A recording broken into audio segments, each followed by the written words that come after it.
Hello friends, जैसा कि आप सब जानते हैं कि सिविलाइजेशन बनाना हो या फिर लाइफ की खोज, सभी हाथ धोकर मार्स के पीछे पड़े हैं।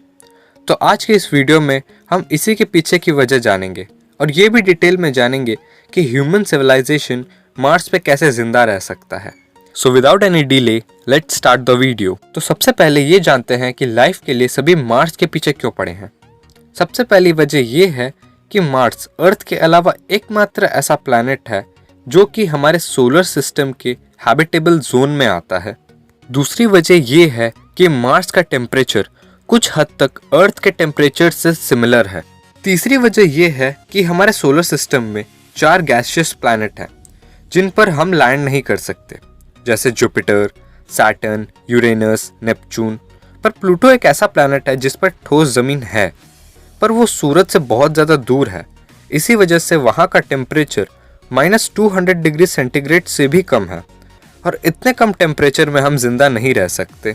और जैसा कि आप सब जानते हैं कि मरकरी और वेनस का टेम्परेचर बहुत ज़्यादा है, तो बचता है सिर्फ और सिर्फ मार्स।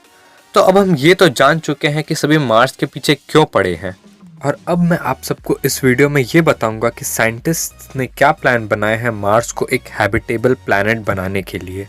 तो सॉल्यूशंस जानने से पहले हम ये जान लेते हैं कि वो कौन से प्रॉब्लम्स हैं जो मार्स को एक हैबिटेबल प्लैनेट बनने से रोक रही हैं। तो सबसे पहला प्रॉब्लम ये है कि मार्स का टेम्परेचर अर्थ से थोड़ा कम है, और इसी के पीछे की वजह ये है कि मार्स का एटमॉस्फेयर अर्थ के मुकाबले बहुत पतला है, और इसी वजह से मार्स अर्थ की तरह सन से आने वाले हीट को एब्जॉर्ब नहीं कर पाता। दूसरी प्रॉब्लम ये है कि मार्स के एटमॉस्फेयर में 96% कार्बन डाइऑक्साइड है। तो इसका मतलब ये है कि वहाँ पर ऑक्सीजन बहुत कम है, और ऑक्सीजन कम होने का मतलब ये कि मार्स पे कोई भी ओजोन लेयर नहीं है, जिसकी वजह से सन के हार्मफुल रेडिएशंस मार्स के सरफेस को डायरेक्टली हिट करते हैं। तो इसका सॉल्यूशन निकालने के लिए हमारे साइंटिस्ट्स ने दिमाग लगाया और देखा कि हमारे यूनिवर्स में जो कॉमेट्स हैं उनमें नाइट्रोजन, H2O और कार्बन डाइऑक्साइड भरे हैं। तो हमें कुछ ऐसे टेक्नोलॉजी का इस्तेमाल करना पड़ेगा जिससे ये कॉमेट्स अपना पाथ चेंज करके मार्स पे बॉम्बार्ड कर सकें। और लगभग 10,000 कॉमेट्स को बॉम्बार्ड करने से होगा ये कि कॉमेट के अंदर का कार्बन डाइऑक्साइड, नाइट्रोजन और H2O गैस में बदल जाएगा, और मार्स का एटमॉस्फेयर थिक हो जाएगा, जिससे वहाँ सन से आने वाली हीट ट्रैप हो जाएगी, और टेम्परेचर बढ़ने से वहाँ पर जमी बर्फ पिघलेगी और कॉमेट्स के गिरने के कारण बने क्रेटर में जमा हो जाएगी। हाँ, मैं ये बात जानता हूँ कि ये बातें जितनी सुनने में आसान लग रही हैं उतनी है नहीं, पर जब तक हमारे साइंटिस्ट को कोई दूसरा आसान रास्ता नहीं मिल जाता तब तक वो इसी प्लान के साथ आगे बढ़ेंगे। अब आप लोग में से कई लोग ये सोच रहे होंगे कि एटमॉस्फेरिक प्रेशर, टेम्परेचर और वाटर की समस्या तो खत्म हो गई, पर हमें सांस लेने के लिए तो ऑक्सीजन की ज़रूरत है। पर मार्स पे तो 96% कार्बन डाइऑक्साइड है, तो हम वहाँ सांस कैसे लेंगे? तो मेरे दोस्त, इसका सॉल्यूशन बहुत ही आसान है।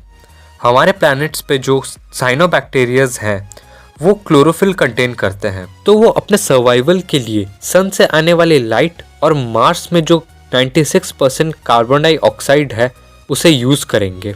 सो as we know the by product will be oxygen, जिससे हमारे ओजोन लेयर की प्रॉब्लम भी दूर हो जाएगी। बस हमें करना ये होगा कि रोबोट्स की मदद से उन साइनोबैक्टीरियाज को पानी में छोड़ना होगा और वो अपने आप ही मल्टीप्लाई हो जाएंगे। इतना सब होने के बाद मार्स में वाटर साइकिल भी शुरू हो जाएगा और वहाँ पेड़ पौधे भी उगने लगेंगे। तो बाकी सारी प्रॉब्लम्स तो सॉल्व हो गई, बस एक प्रॉब्लम बाकी रह गई है, वो है सोलार विंड्स।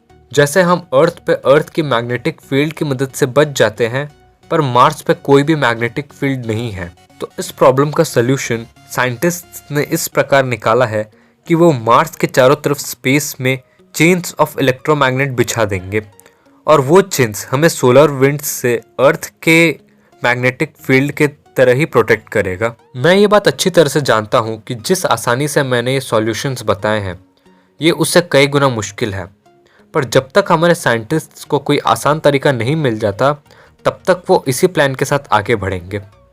तो मिलते हैं अगले वीडियो में किसी और टॉपिक पे। जय हिंद, वंदे मातरम।